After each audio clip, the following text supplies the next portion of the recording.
Okay, hello and welcome to this session on how to enable safe, secure remote working. Coronavirus has put remote or home working at the top of everyone's minds.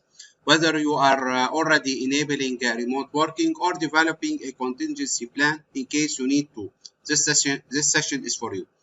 We will provide practical advice for IT teams to implement, as well as giving you tips you can pass on to your users for when they are working from home. And of course, coronavirus is just one reason people need to work from home. The tips we are providing are just as applicable, whatever the reason to work remotely. Most organizations already allow some degree of remote working. If you are on the IT team, you are probably used to preparing laptops for staff to use remotely and setting up mobile phones with access to company data for salespeople on the road or anyone who works remotely. However, the current coronavirus outbreak and the need to keep at-risk staff away from the office means that if you haven't already, you may soon and suddenly end up with lots more staff working from home.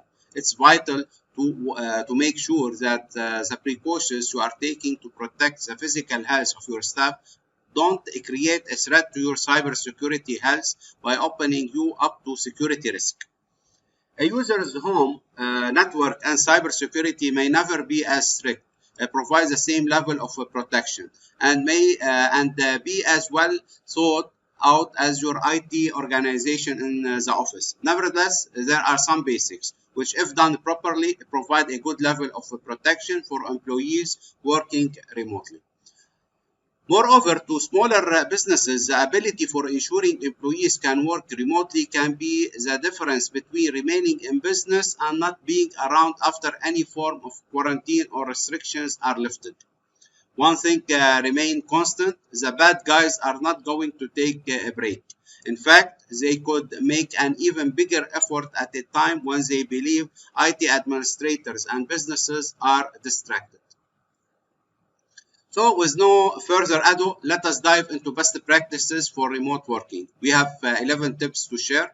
Depending on the maturity of your remote working setup, some may apply more than others. However, we are trying to cover as many scenarios as possible. The first step is to make it easy for users to get started with home working.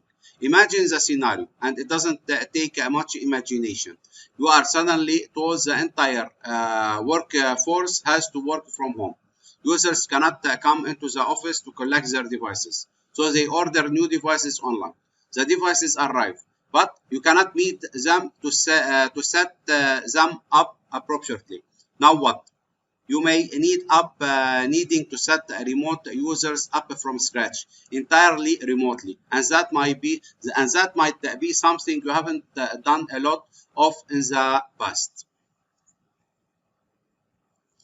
So a user is going to be working from home. If this is a user who has been working from an office and already has a device that is set up properly, working from home could be as simple as taking that device home, connecting to their home Wi-Fi and working like they were in the office. That is the ideal. Unfortunately, not everyone is there.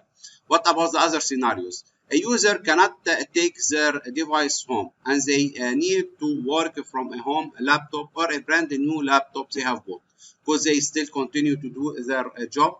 In this scenario, what you need is the ability for a remote users to connect and set a device up safely and easily without needing to physically hand it over to the IT department. You want them to be able to connect to important services such as mail, internet services, Salesforce, etc., and continue to work like they were in the office. At the same time, you still need to protect them and the company and any personal data appropriately, just like they were in the office. Security software is probably one of the last things users will want to install themselves. However, it's important to protect both themselves and the company. Ask yourself some simple starting questions.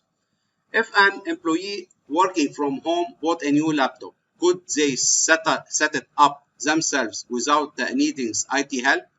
Can they successfully authenticate to appropriate services such as mail, SFDC, etc., without needing IT help? Can they install the necessary products such as Microsoft Office, web browser, security products, etc., without needing IT help? So look for products, security and otherwise, that offer an SSP or self-service portal that allow users to do things themselves and not require IT to intervene. Many SSPs also allow the user to choose between different levels of access, so they can safely connect up either a personal device or a device that will be used only for a company work.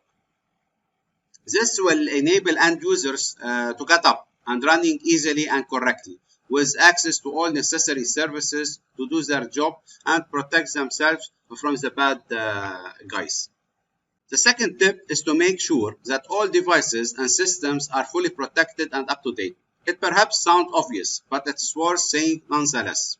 When people are working from home or in a cafe shop, it's harder for you to intervene and support. They are also working in completely different environments to the office that may introduce completely new risks and behaviors. So while it is always important to make sure your devices and systems are up to date, it's particularly important with the surge in home working. Back to basics. As a security best practice, you should always keep your devices and operating systems up to date with the latest patches and versions. Windows, macOS, iOS, and Android all have inbuilt auto-update features. All updates should be set to be automatically applied or continuously notify users to apply the latest patches. Applying the latest patches ensures those devices are protected against the latest known vulnerabilities in those operating systems. All major vendors have spent a great amount of time to make this easy for both end users and administrators. There is no excuse not to be at the latest versions of these operating systems. The very same advice apply whether the operating system is running in a physical or a virtual infrastructure. The advantage of keeping operating system up to date is to provide the bad guys less avenues of attack for users. Ask yourself, of all the devices that can attach to the network or the internet, how up to date are they?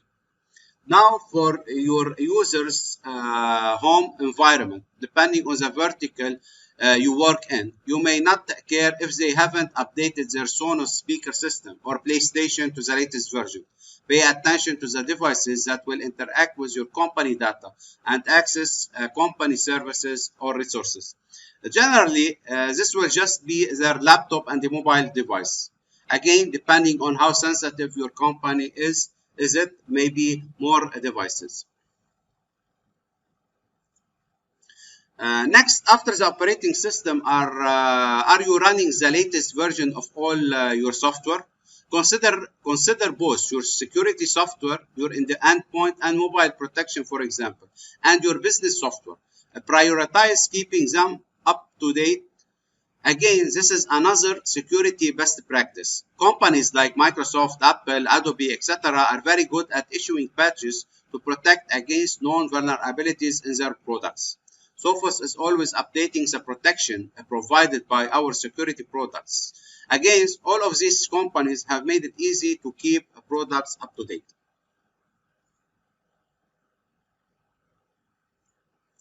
Just doing these two simple things can help reduce the attack surface and risks to people working from home. Remember that one day restrictions will drop and people will come back into the office and potentially bring their new laptop with them.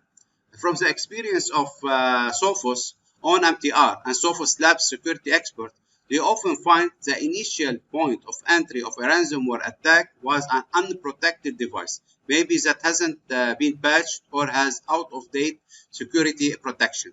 Again, you may not care if your employees keep all their home devices up to date, but if that laptop that will come back into the office, that is a concern. So tip number 3 is to encrypt your devices wherever possible. This piece of advice applies to whether employees are working full-time in the office, full-time remotely, or a combination of the two. With many regulations regarding data protection and privacy, it's always good to encrypt the devices, laptops, phones, tablets, etc. The phones and laptops your users are using when working remotely often give access to customers' data and other sensitive information that need to be protected. When people are out of the office, you open yourself up to greater risk of lost or stolen devices. People are more likely to leave devices in cafes and taxis or have them stolen from their cars or homes. The major operating systems like Windows, Mac OS, iOS, and Android all have a form of full disk encryption. Windows and Mac OS, or full device encryption like in iOS and Android, which has inbuilt and which can be inbuilt and easily enabled. These forms of encryption help to protect data at rest. And also look to have an encryption management tool, so they can quickly address any issues and also demonstrate that the devices was encrypted and the data protected if the worst happens. So if you can prove the data was protected, you will minimize your risk of a data breach fine. Also, look to use multi-factor authentication, MFA, to provide an additional layer of security in the event that the worst happens. Yes, some of your users may complain that having to authenticate is annoying, but it is common security practice. So tip number 4 is to create a secure connection back to the office. This may sound like like common sense, but not everyone thinks of it. VPN, which is a virtual private network technology that has been around for a while and allows remote employees to connect to the work network and interact with services and servers the same as if they were on the office network. This comes with two primary benefits. The first one is more of a user-friendly benefit. When a user is remote, all they need to do is to open the VPN app and connect. Then, if all their workplace processes are the same from that point, there is no need to retain them or educate them on how to do their work remotely. Productivity wise, this is a bonus. The second, a VPN has the added benefit that while the employee is working remotely, all of the data that's transferred between them and the office network is encrypted and protected in transit. So depending on the services your organization uses, a VPN may not be required. Many cloud-based services like Salesforce or Office 365 work the same whether you are working from the office or remotely. As a part of your organization's overall IT plan, considering the following. When users are working remotely, they are often using public or shared Wi-Fi, which can pose risks that are hard to mitigate. Also, you should use a VPN to securely connect back to the office. This will ensure that even if the Wi-Fi is not trusted, a secure, trusted connection back to the office can be made. So tip number 5 is all about email.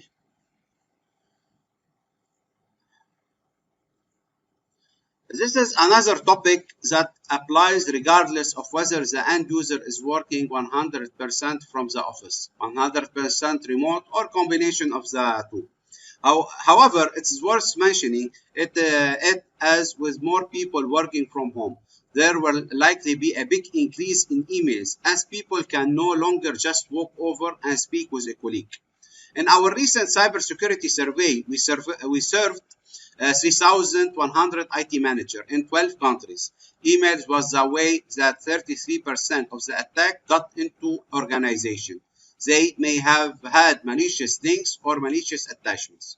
When a user is in the office, your organization may have many mitigations in place to stop them clicking on malicious links, etc. When a user is working from home, they may not have the same mitigations in place.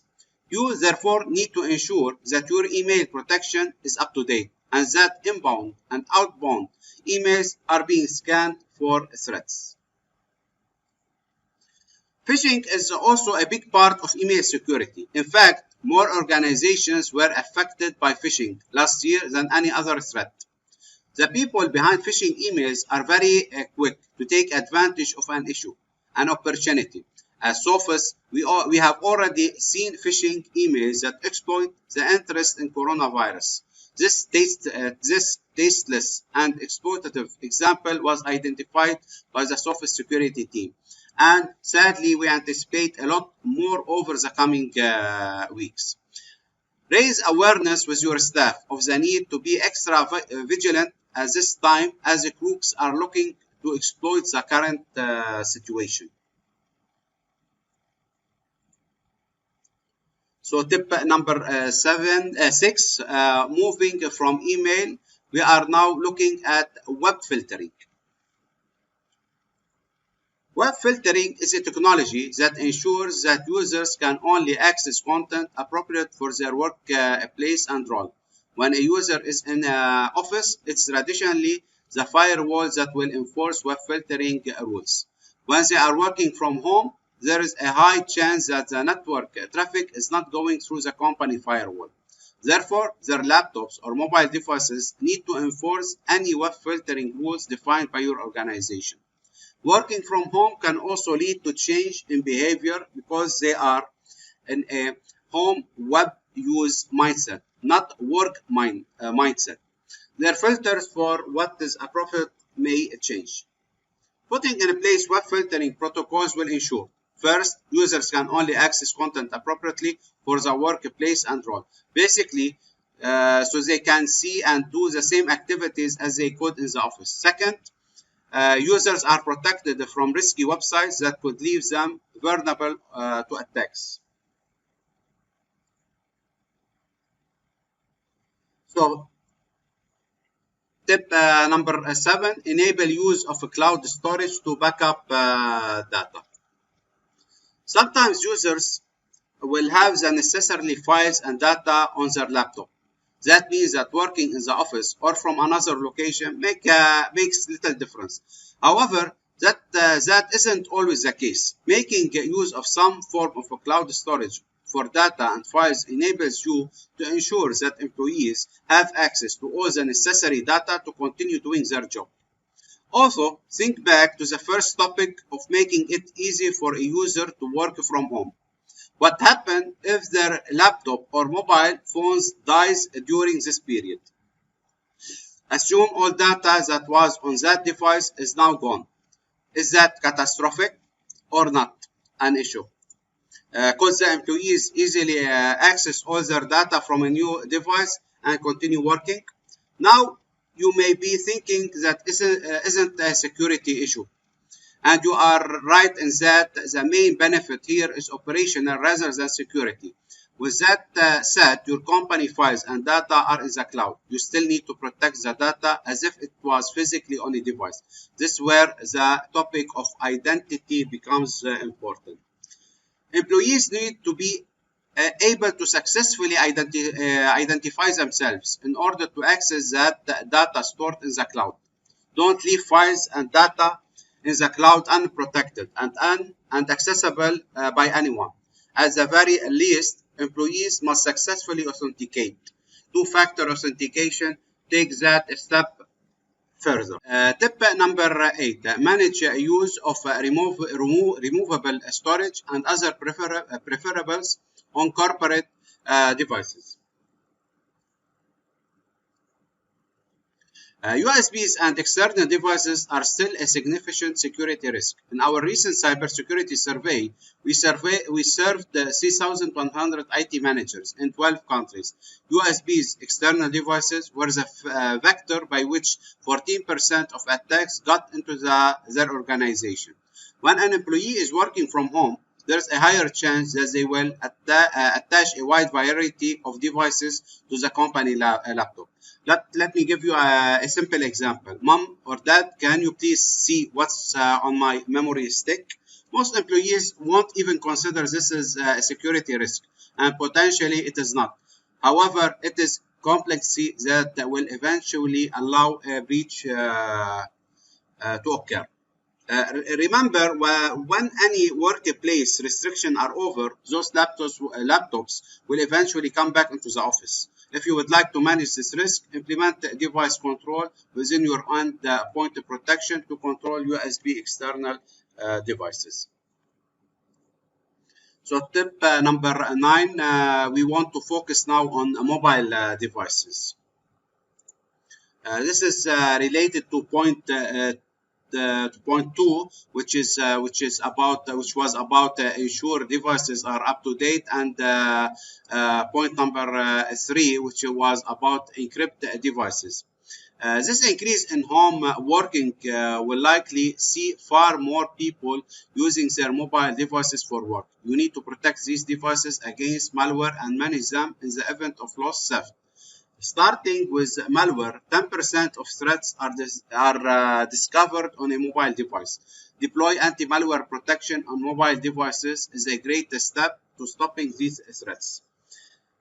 Taking this further, IT administrator can also restrict the applications that can be installed on the device, and even restrict the mobile device to only downloaded application for recognized and approved app stores.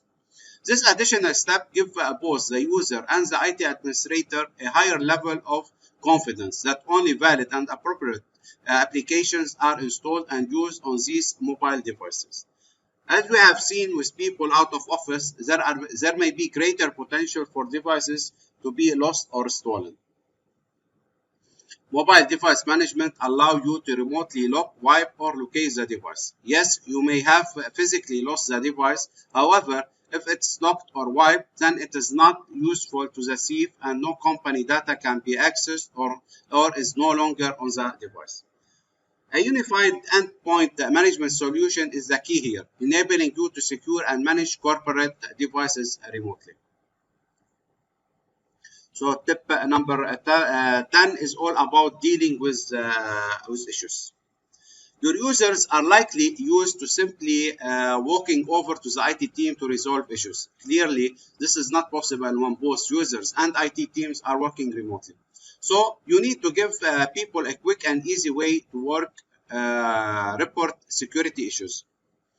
If you haven't already, set up an easily remembered email address such as security911@yourcompany.com, where users can report security issues quickly and easily. Remember that a lot of cyber attacks succeeded because the crooks tried over and over again until one user make an innocent mistake. So if the first person to see a new threat has somewhere to report it where they know it will get picked up, they will end up helping everyone else. And finally, tip 11, make sure you know about your shadow IT solutions. Shadow IT is, of course, where non-IT staff find their own ways of solving technical problems for convenience or speed. And when a new user is working remotely, where they are free from the shackles placed on them by IT, they may find creative ways to do their job. If you have a bunch of people who are used to working together in the office, but who are now working remotely, it's quite likely that might come up with their own ways of collaborating online, using tools they have never tried before. The first consideration here is security, and I particularly mean data security. I would like to share with you an example of how shadow IT can create security risk, discovered by SOPHOS Global Cybersecurity Operation Director Craig Jones. Trello is a free tool frequently used to help individuals and teams manage their workloads and productivity. While this sounds great, if Trello boards are left public, which they often are, they are exposed to the world and are worse still, indexed by search engines like Google. Craig was able to dig up boards containing sensitive HR data, data related to fixes, related to properties, including broken door locks, and names, emails, date of births, ID numbers, bank account information, and more of people associated to facilities company. Therefore, what may seem a great idea to a user with good intent could potentially expose extremely sensitive internal organization data to the world. The other side of shadow IT is when someone's great idea turns out to truly be a real success for the business. A temporary solution put in place to deal with a public health issue might turn into a vibrant and important part of the company's online presence. So make sure you know whose credit card it's charged to, and make sure you get access to the account if the person who originally created it forget the password or cancels their cards. So-called shadow IT isn't just a risk if it's going wrong. It can turn into a complicated liability if it goes right. We have shared 11 tips that IT teams can use to secure remote sharing. We also have some tips that you can share with your employees. These tips are change default passwords on home Wi-Fi routers. Weak, insecure password make it easy for people to access your Wi-Fi, and there will be a lot more people looking around for Wi-Fi to use with all this home working. Use different strong password on every account and device. This will severely limit hackers' ability to access multiple accounts. Update all your devices, application, and operating system, and keep them up to date. They share a network with your work devices, and so pose a threat. If not sufficiently protected, and frankly, you should do it to protect yourself anyway. So the fourth point, let them disable Wi-Fi protected setup, the WPS on home broadband Wi-Fi routers, as it's known to be insecure. WPS pin codes are suspectly to brute force hacking methods. Ensure no one is watching you, like shoulder surfing, as you enter your work credentials on your device. Be extra vigilant when working on public areas like cafes or etc. Ensure no one has access to your work device when you are not present. Lock your machine whenever you are not in front of it, such as if you are going to answer the front door.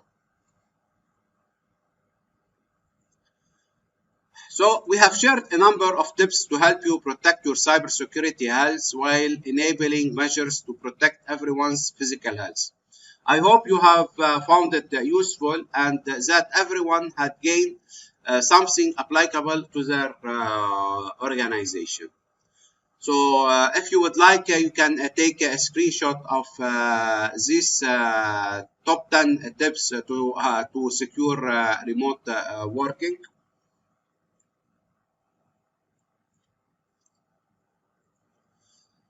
So I would like to close by sharing with you some free resources from SOPHOS that you might find useful at this difficult time. The first one, which is SOPHOS Home, which is a business-grade endpoint protection for home devices. It is built on our Intercept X endpoint technology and utilizes a real-time antivirus, artificial intelligence, and web filtering to keep your home devices secure and protected from malicious website. You and your team working from home can download it for free at home.office.com. We have talked quite a bit about securing mobile devices in this session.